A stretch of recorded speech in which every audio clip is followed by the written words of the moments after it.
Welcome back to The Breakdown with me, NLW. It's a daily podcast on macro, Bitcoin, and the big picture power shifts remaking our world. What's going on, guys? It is Thursday, March 13th, and today we are talking crypto institutionalization. Before we get into that, however, if you are enjoying The Breakdown, please go subscribe to it, give it a rating, give it a review, or if you want to dive deeper into the conversation, come join us on the Breakers Discord. You can find a link in the show notes or go to bit.ly/breakdownpod. Well, friends, we have something a little bit interesting today. And that is that there's not all that much that's interesting today. In fact, seeing a slate of stories that really isn't a bunch of huge, groundbreaking, or controversial things is kind of a reminder of just what a whirlwind path we've been on for the last few months. Now, there are some important things going on today, including the biggest crypto funding round ever. But they all still feel kind of quiet, relatively speaking. And maybe that's not a bad thing. We're still hovering down in the low 80s, but we're in the green today. Nothing has made us reevaluate everything we thought about the world in the last 24 hours.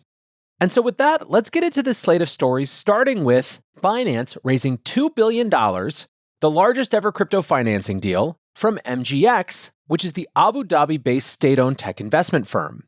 This deal really is historic from a number of angles. It's the first time MGX has invested in the crypto industry. Until now, they've been focused on AI, taking stakes, for example, in OpenAI and Elon Musk's XAI. This is also the first time Binance has taken outside money from institutional investors. We don't know a ton about Binance's ownership, but it's pretty well presumed that the shares of the company are mostly held by founder CZ. Finally, this is the biggest deal in the history of the industry, and believed to be the largest investment ever settled in stablecoins. To give a sense for how big this is compared to other mega rounds in crypto, this deal is actually larger than all of the money raised by FTX combined across their three major fundraising rounds. Coinbase's largest raise was a $300 million Series E in late 2018. There are numerous rounds near the $500 million mark from the bubbly late 2021 period, including Ledger, Yuga Labs, Consensus, and Circle, but we've never seen anything in the multiple billions of dollars. Indeed, if you're sitting there being like, $2 billion, it's probably because you've gotten so used to OpenAI and Anthropic raising $3 billion, $6 billion, $13 billion, that has totally anesthetized you to just how much money this is from a private capital placement. After watching multiple cycles of crypto venture play out, Fortune's Jeff John Roberts commented, "I recall when Coinbase raising $25 million was a huge deal."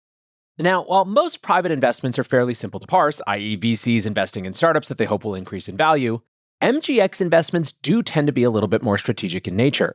The Sovereign Wealth Fund is chaired by Sheikh Tanoon bin Zayed Al Nahyan, who also serves as the National Security Advisor for the UAE.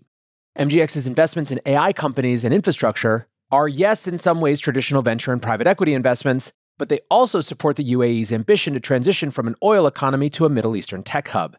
Abu Dhabi has also been in competition with Dubai and Riyadh to establish themselves as the financial capital of the region. In that context, comments from deal participants make this seem like a strategic partnership rather than an arm's-length venture deal. Ahmed Yahya, the CEO of MGX, said, "MGX's investment in Binance reflects our commitment to advancing blockchain's transformative potential for digital finance. As institutional adoption accelerates, the need for secure, compliant, and scalable blockchain infrastructure and solutions has never been greater. Binance has long been a driving force in cryptocurrency innovation, from exchange technology and tokenization to staking and payments. Together, we are committed to building a more inclusive and robust digital finance ecosystem." Binance CEO Richard Teng commented, "This investment by MGX is a significant milestone for the crypto industry and for Binance. Together, we're shaping the future of digital finance. Our goal is to build a more inclusive and sustainable ecosystem with a strong focus on compliance, security, and user protection." Now, Binance did already have a large footprint in the UAE, with around a fifth of their workforce being based there. But the deal feels like it goes beyond just partnering with a large financial institution within their domestic headquarters. There's a subtext that the UAE wants to establish a foothold in the rapidly emerging blockchain-based financial system. That probably stands to reason given the US government and financial institutions are beginning to push hard in that direction. Yesterday, we discussed how the EU is starting to get concerned about the domination of US stablecoins, so this narrative is definitely starting to enter geostrategic discussions. The US story is dominated by Coinbase and the traditional banks that are charging into the space. However, in other regions, Binance is the largest financial institution of any kind and the primary gateway to digital finance. Now, there could also be an element of MGX helping Binance shore up their balance sheet as well. Binance remains the largest crypto exchange in the world, but its growth has been constrained, of course, by everything the company has been through, all the way up to their founder CZ spending a brief stint in jail. In February, Binance reduced their on-chain corporate holdings by around $4 billion. The exchange was pretty tight-lipped about what was going on, but many assumed that crypto tokens were being liquidated to pay fines owed to the US government. That outstanding settlement was, of course, around $4 billion. We've never gotten the sense that Binance was strapped for cash, but the exchange is used to operating with a gigantic buffer that may have been somewhat depleted. We also have absolutely no idea how Binance was valued in this deal, so it's difficult to gauge how much ownership MGX has now. Coinbase is currently valued at around $50 billion, and so you'd likely imagine that Binance would be valued at a multiple of that. Meaning, in other words, that this probably isn't more than 1 or 2 or 3% of the exchange. Forlex, a TradFi refugee in the crypto space, noted that Binance could also use this powerful backer moving forward, commenting, "The $2 billion investment in Binance by MGX is very bullish and unexpected. It gives Binance the regulatory shield of a powerful national government. Binance is a money-printing machine and will very likely make over $10 billion in net income this year. With the MGX investment, its regulatory safe harbor has been secured, and there's a good chance CZ will be able to ameliorate the terms of his gunpoint settlement with the US DOJ. Now, a couple other things I think that are worth noting here. First of all, for Binance to have survived everything that it's been through, including these huge settlements, including the fall of CZ, you have to say at this point that it's clear that the institution was more than just CZ's leadership. Second of all, let's not forget that Binance is hardly abandoning the US. In fact, they've recently made moves to rev back up their Binance US arm. Lastly, I really do think there is a very, very interesting and even more subtle geopolitical dimension of all of this. The Middle East, and particularly the Gulf states, have for years been looking to diversify out of oil. This has been a long-term generational imperative. At the same time, they've been trying to figure out their place in an increasingly bipolar world, with the US on the one side and China on the other. The emergence of AI has really put to test where the Gulf states' allegiance lies. The US government has seemed to think that the Gulf states were one of the main conduits through which China was getting access to chips that were technically not allowed to them, and so has been putting more pressure on Gulf state institutions, companies, research institutions, universities, investors, to turn towards the US and away from China. And so if you look at this in that light, and you look at how much the US is now squawking about US-denominated stablecoins as a tool of dollar hegemony, and as an important strategy for US dollar hegemony, this could potentially be seen as one more chess piece in the Gulf states subtly pointing back to the US, or at least the US-aligned global economy. Anyway, you have to think for Binance, it is a nice sign of things moving forward and getting out of the last period. So congrats to them for closing. Hello, friends. I am thrilled to share that Ledger is once again partnering and sponsoring with The Breakdown. Many of you know, but for those of you who don't, Ledger is the most secure hardware wallet for your crypto and logins. It's trusted by 7 million users and secures 20% of the world's digital assets. What's more, Ledger is a lot more than wallets. Over the recent years, they've built a comprehensive ecosystem of products and services, all of which are designed to make digital ownership more secure and accessible. You can buy your Bitcoin with Ledger and Ledger Live, and so much more. Basically, not only do they want to keep your assets secure, they want you to be able to do more with them. Ledger's newest devices, the Ledger Stacks and Ledger Flex, introduced the world's first secure touchscreens, making it easier and safer to manage your transactions and assets.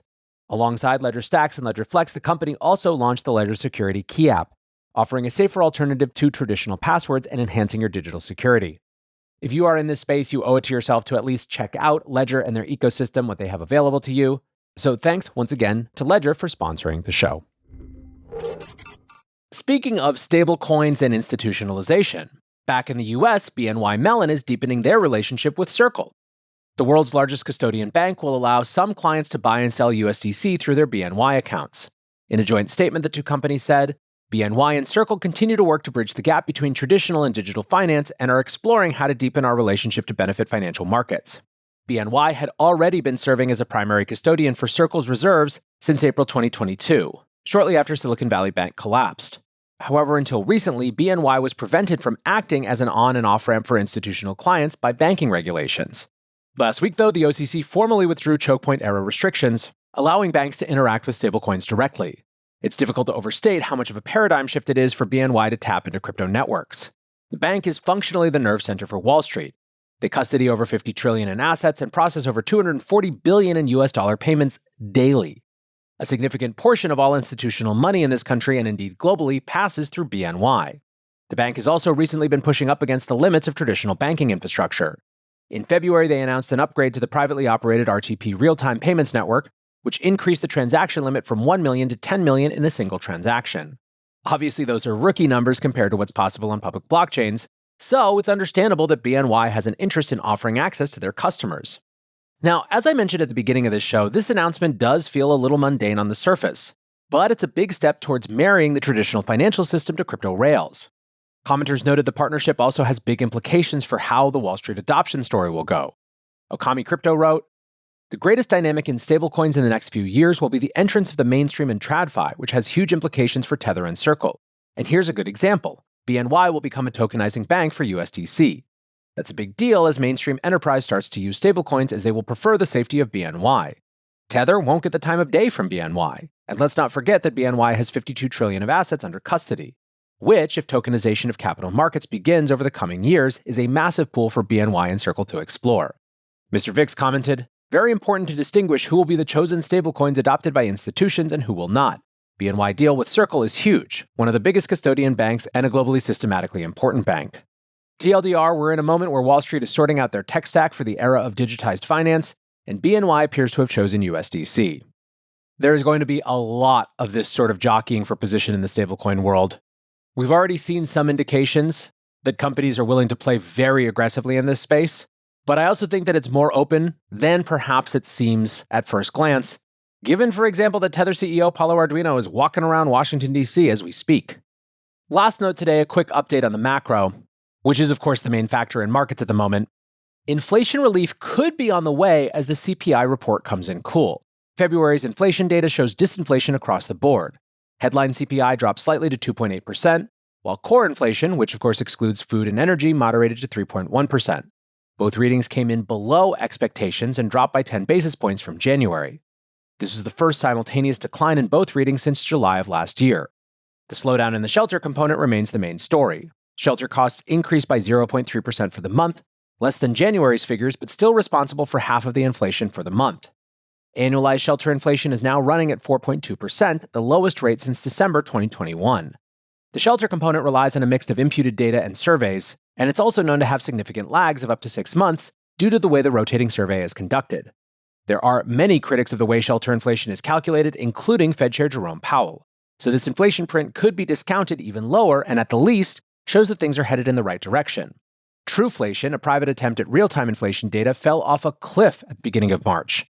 While it did show headline inflation at around 2.3% throughout January, it's now reading 1.37%, a 4-year low. So if you're looking for signs that the economy fell apart 2 weeks ago and that inflation has been defeated, this is the best evidence available. However, even with all of that, the Fed is still unlikely to deliver a cut at next Wednesday's meeting. Markets are pricing in a 97% chance that rates are held steady. There are now 3 cuts priced in for the back half of the year, but unlikely to begin before June. It's easy to understand why, with analysts quick to explain why this inflation print can be discarded immediately. Kevin Gordon, a senior investment strategist at Charles Schwab, said, "A lot of this inflation data does not incorporate what is to come and what has already happened for tariffs. The vagaries and uncertainties associated with policy are still a much stronger force in the market than anything CPI related or in terms of one data point." And indeed, Powell has been pretty clear that he is not going to react in either direction until he has hard data about the impact of tariffs. So alas, if you're waiting on the Fed to pump your bags, check back next month.